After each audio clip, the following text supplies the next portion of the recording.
Hello guys, welcome back again to my channel. Bersama saya Hansen di sini, dan seperti biasanya setiap harinya saya akan buatkan video seputar cryptocurrency. Apa kabar kalian hari ini semuanya? Semoga dalam keadaan yang baik-baik saja. Teman-teman, pada akhirnya kita melihat pullback yang lumayan signifikan datang ke Bitcoin dan juga yang lainnya tentunya, tidak terkecuali altcoin. Kita melihat Bitcoin sekarang berada di kurang lebih $42.000, tadi sempat menyentuh sampai 40-an ribu dolar. Kita bakalan bahas di video hari ini apa yang kemudian terjadi secara price action, apakah ini saatnya bagi kita untuk panic selling, apakah justru ini peluang untuk buy the dip. Kemudian juga tentunya ada beberapa data dan berita yang cukup menarik pengen saya sampaikan untuk kalian semua, so stay tune terus sampai akhir video.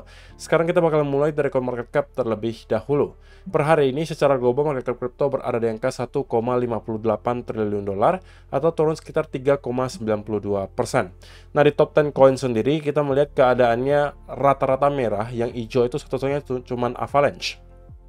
Sisanya mengalami penurunan antara 2% hingga kurang lebih 6%. Yang menjadi top performer hari ini adalah Avalanche dengan kenaikan 5,35% menuju 35,29 dolar. So, itu adalah outlook sementara dari beberapa top coin yang ada. Sekarang kita langsung saja masuk ke beberapa data dan berita terbaru hari ini. Nah, yang pertama teman-teman, karena kita melihat ada pullback yang lumayan signifikan, dalam 24 jam terakhir, kita lagi-lagi mendapatkan angka likuidasi yang cukup besar. 393 juta dolar terliquid dalam 24 jam terakhir, dan 86,59%-nya itu datang dari arah long, teman-teman. Dan kita melihat ada kurang lebih 117.000 traders yang mendapatkan likuidasi. Sekali lagi, mudah-mudahan tidak ada dari teman-teman yang merupakan viewer saya yang termasuk salah satunya di sini. Dan sekali lagi saya perlu ingatkan ke teman-teman semua bahwa leverage adalah pedang bermata dua. Jika teman-teman bisa manfaatkan dengan baik yang namanya leverage, itu tentunya bisa membantu kalian untuk mengembangkan portofolio kalian lebih besar dalam waktu yang lebih singkat. Tetapi in other end, ini juga berbahaya jika kalian gunakan semena-mena gitu. Kalau misalnya kalian terlalu overconfidence, kemudian langsung memakai leverage yang besar, dan ternyata pada saat itu salah analisa kalian, maka kalian bisa wipe out semua profit yang mungkin sudah kalian hasilkan selama berbulan-bulan terakhir hanya dalam satu kali trade saja karena kalian greedy. Teman-teman, yang namanya trading itu tidak ada yang namanya selalu profit. Pasti akan ada satu atau dua atau bahkan 3 atau 4 dari 10 kali kita trade itu loss, teman-teman. Tergantung persentase kemenangan kalian.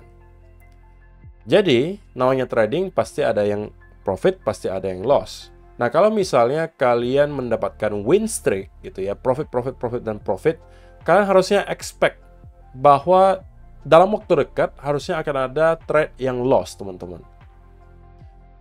Dan kalau misalnya kalian justru gitu ya membeli atau membuka posisi kemudian dengan leverage yang sangat tinggi, ketika kalian sedang win streak katakanlah, kalian awalnya mungkin pakai leverage yang normal, misalnya 4 kali berturut-turut kalian win, dan kalian merasa waduh kok mendingan saya pakai leverage yang lebih besar.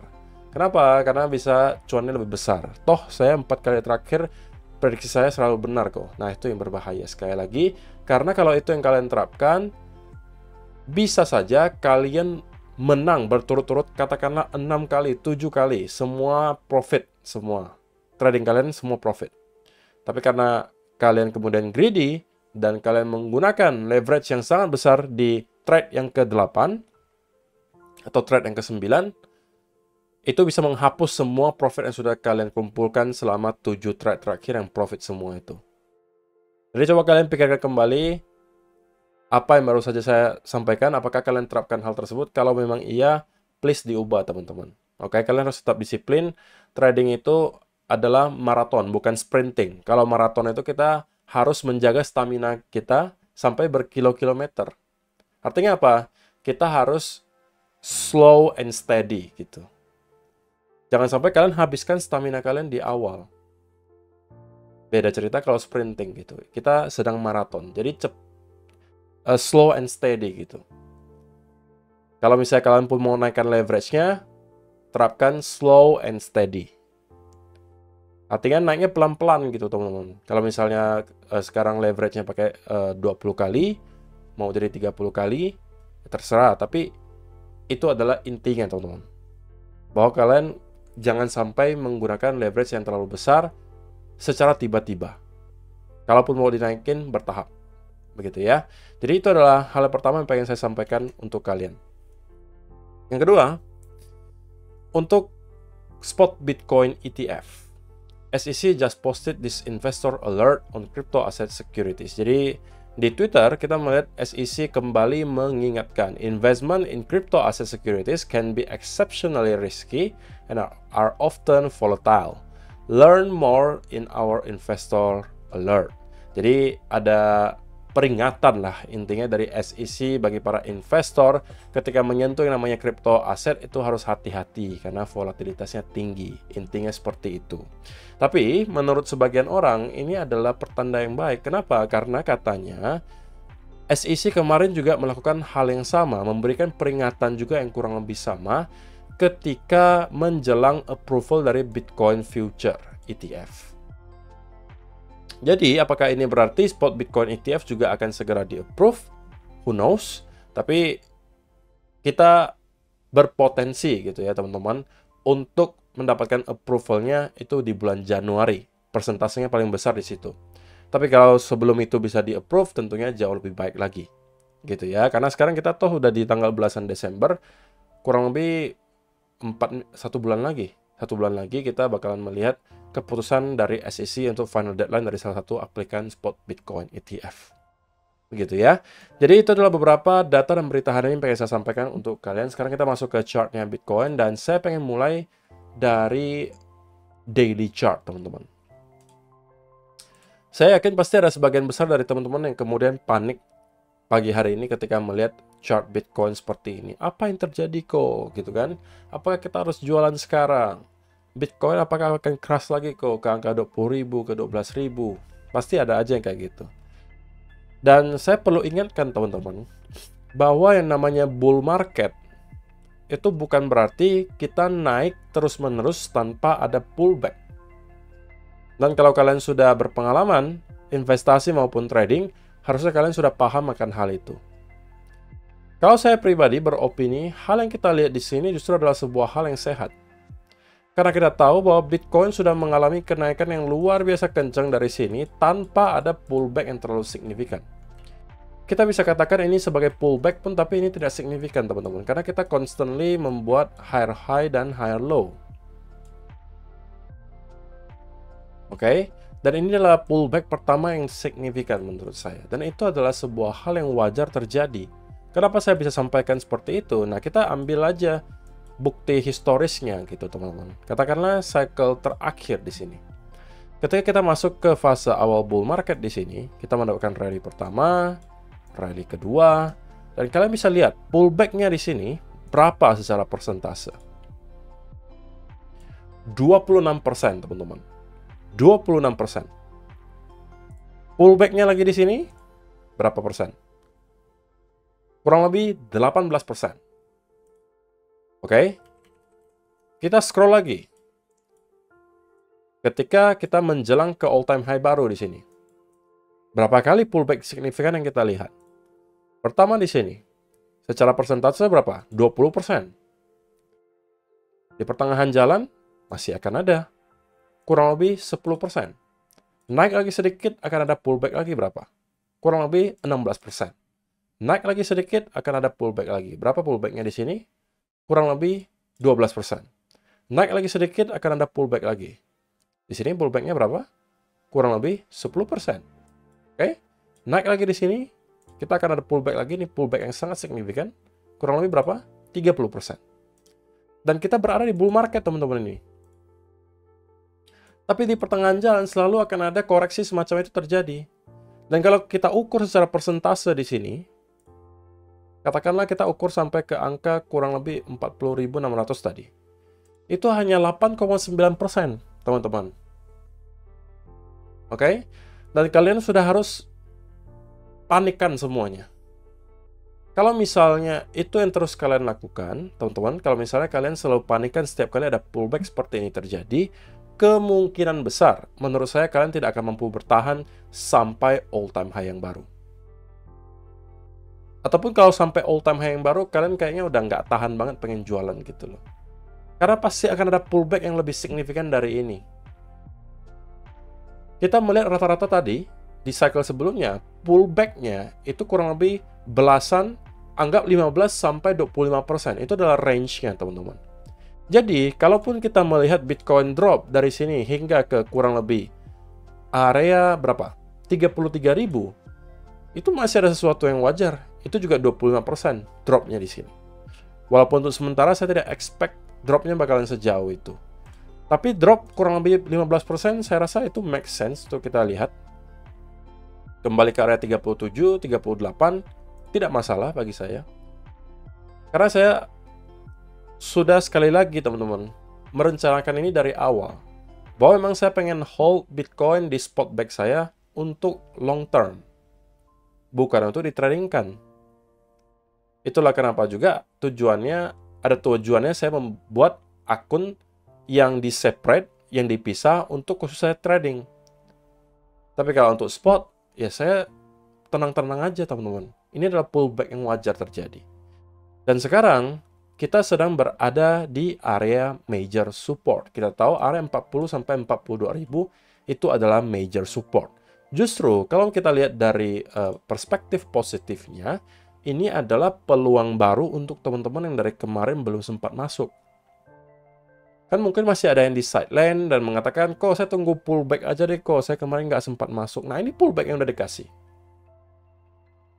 Nah, biasanya memang ketika pullback-nya dikasih, teman-teman kembali nggak berani masuk. Kenapa? Alasannya, karena takutnya nanti drop lebih jauh lagi kok.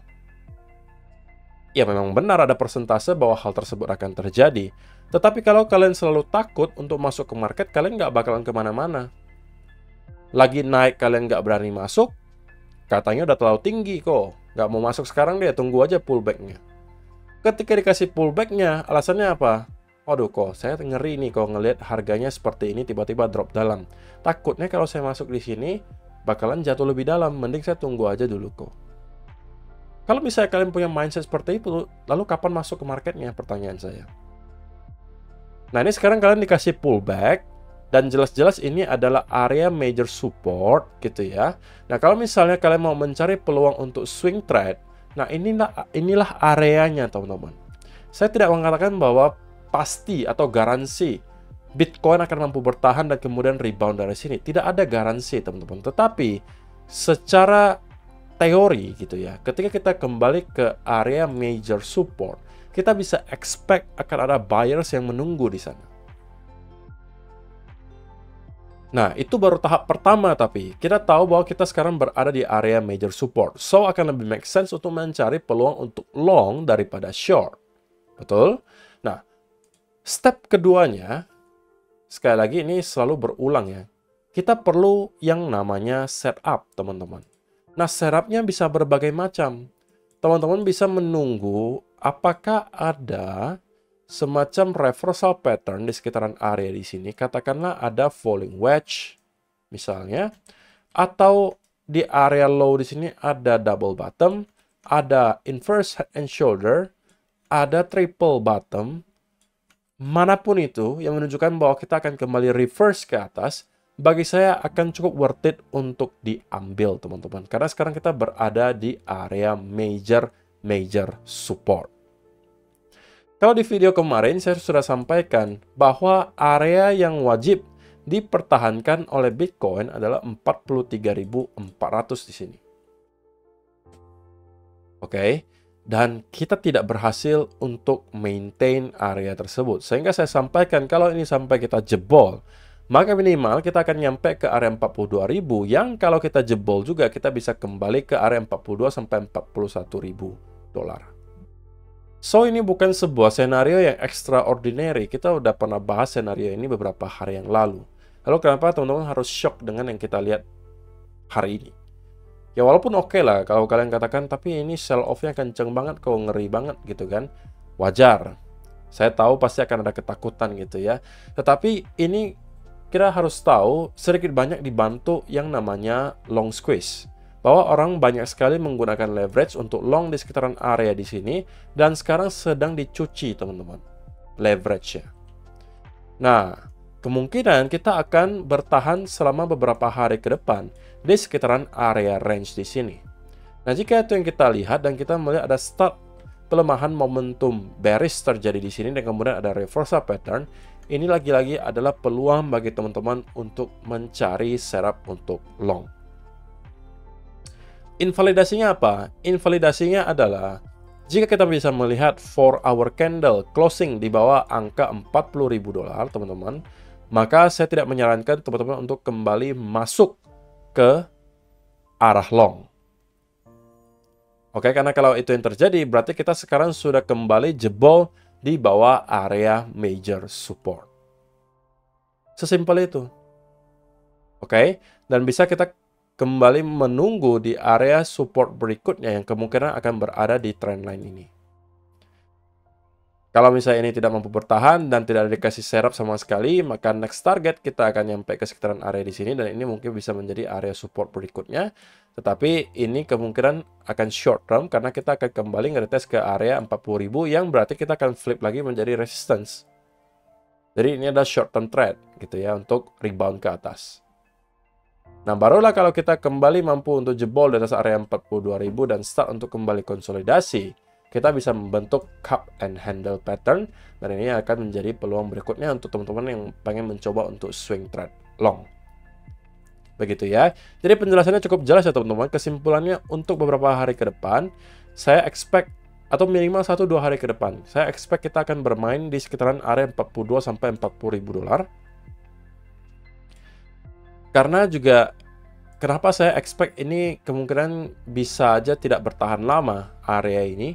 Karena minggu ini banyak sekali event dan data ekonomi penting yang bakalan kita lihat. Ada data CPI, ada Fed Interest Rate Decision, ada data PPI, yang kesemuanya menurut saya berpotensi menghasilkan volatility. So, kita bakalan lihat apa yang bakalan terjadi berikutnya. Tapi kalau misalnya memang teman-teman ada mendapatkan setup di sekitaran area di sini untuk long, menurut saya ini cukup worth it untuk dicoba ambil. Tetapi untuk sementara belum ada menurut saya setup yang bisa dimanfaatkan. Biarkan saja dulu marketnya bergerak sideways di sini dan mencoba untuk membentuk base. Ketika kita melihat hal tersebut terjadi, atau kata lainnya kita melihat ada pelemahan momentum bearish dan start untuk membentuk ada reversal pattern, dari sana mungkin baru teman-teman bisa start untuk mencari setup untuk long. Begitu ya. Jadi itu aja yang perlu saya sampaikan di video hari ini teman-teman. Terima kasih untuk kalian yang sudah menonton sampai selesai. See you in the next video. Bye-bye.